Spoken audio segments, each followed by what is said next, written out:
پاکستان اور بھارت کے درمیان مارکہ حق یا آپریشن سندور کے دوران جہاں دونوں ملکوں نے ایک دوسرے کو نقصان پہنچانے کا دعویٰ کیا، مثلا پاکستان کا کہنا ہے کہ اس نے بھارت کے رافیل طیارے تباہ کیے، سخوئی کو مار گرایا، میراج 2000 اور ساتھ ساتھ MiG-29 بھی پاکستان ایئر فورس کا نشانہ بنے اور S-400 جیسے بہترین ایئر ڈیفنس سسٹم کو بھی تباہ کر دیا گیا۔ ان تمام دعووں کے دوران جہاں دونوں ملکوں کو شاید تھوڑا بہت نقصان ہوا بھی ہو، وہاں ایک سب سے بڑا نقصان بھارتی میڈیا کا ہوا۔ بھارتی میڈیا جس نے اسلام آباد فتح کروا دیا، اسلام آباد میں دھماکے کروا دیے، پاکستان کے آرمی چیف کو گرفتار کروا دیا، شہباز شریف کو غائب کروا دیا، کراچی پورٹ تباہ و برباد کر دی، ایسی بہت ساری بونگیوں اور مغلظات کے باعث دنیا بھر میں اپنی ساکھ کھو چکا ہے۔ اور اب حال ہی میں آپ نے دیکھا ہوگا کہ انڈین میڈیا اور سوشل میڈیا پر جو پروپیگنڈا کیا گیا، کئی افراد کو حراست میں بھی لیا گیا، خاص طور پر بھارت کے ایک معروف یوٹیوبر جیوتی ملہوترا کی گرفتاری سے تو آپ سب واقف ہیں۔ حقیقت تو یہ ہے کہ جیوتی ملہوترا بذات خود بی جے پی کی کارکن ہے، یوں آپ اسے پہلگام فالس فلیگ آپریشن کا ایک سب فالس فلیگ آپریشن کہہ سکتے ہیں۔ 17 مئی کو گرفتار کی جانے والی ہریانہ کی ٹریول یوٹیوبر یا ٹریول بلاگر جیوتی ملہوترا حقیقت میں خود بی جے پی کی کارکن ہے۔ جیوتی ملہوترا کو کچھ دن قبل پاکستان کے لیے جاسوسی کے الزام میں گرفتار کیا گیا تھا۔ مودی سرکار نے الزام لگایا کہ جیوتی ملہوترا نے پاکستان کی انٹیلیجنس ایجنسی سے رابطہ رکھ کر حساس معلومات فراہم کی۔ حقیقت تو یہ ہے کہ جیوتی ملہوترا بی جے پی سے وابستہ ہیں، ہریانہ کی رہنے والی ہیں اور کئی بار بی جے پی کے ایونٹس میں بھی جا چکی ہیں۔ بھارتی بارڈر کراس کرنے پر بی ایس ایف جوان نے جب جیوتی ملہوترا سے اس کی شناخت پوچھی تو اس نے خود کو بی جے پی ہریانہ سے وابستہ قرار دیا۔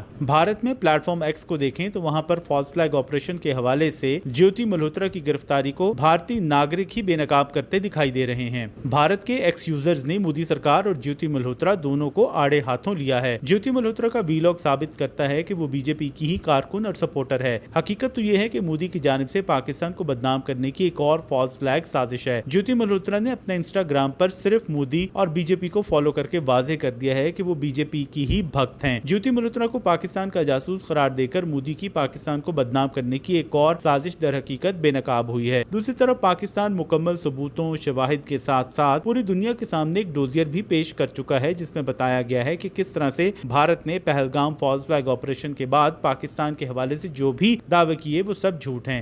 اس ڈوزیر میں آپریشن بنیان مرصوص میں تاریخی کامیابی، پہلگام فالس فلیگ آپریشن اور بھارت کی جارحیت کے ناقابل تردید شواہد پیش کیے گئے ہیں۔ آپریشن بنیان مرصوص کے حقائق، سیٹلائٹ تصاویر، پہلگام فالس فلیگ آپریشن کے حوالے سے بین الاقوامی میڈیا کی مستند رپورٹس بھی ڈوزیر کا حصہ ہیں۔ ڈوزیر میں کہا گیا ہے کہ پاکستان امن کا علمبردار ہے اور اپنی سالمیت کو ہر قیمت پر برقرار رکھے گا، دفاع بھی کرے گا۔ ڈوزیر میں پہلگام فالس فلیگ آپریشن کے بعد بھارتی میڈیا اور را سے منسلک سوشل میڈیا اکاؤنٹس کی پاکستان مخالف منظم مہم اور فیک نیوز کے ناقابل تردید شواہد پیش کیے گئے ہیں۔ بھارت کے وار مونگرنگ کرنے والے میڈیا نے پہلگام فالس فلیگ آپریشن کے فوری بعد جھوٹی خبریں پھیلائیں، گمراہ کن پروپیگنڈا کیا، جس کے اوپر اسے دنیا بھر میں مذاق کا سامنا کرنا پڑا۔ بین الاقوامی میڈیا حتیٰ کہ بھارتی سیاستدانوں اور شہریوں نے بھی پہلگام فالس فلیگ آپریشن اور انڈین میڈیا کے گھناؤنے کردار پر سنجیدہ سوالات اٹھائے ہیں۔ ڈوزیر میں پاکستان کی جانب سے بھارت کو پہلگام فالس فلیگ آپریشن کی شفاف تحقیقات کے لیے مخلصانہ کوششوں کا بھی ذکر ہے۔ بھارت کی جارحیت کے نتیجے میں پاکستان میں معصوم بچے، خواتین اور بزرگ شہری شہید ہوئے۔ پاکستان نے اپنی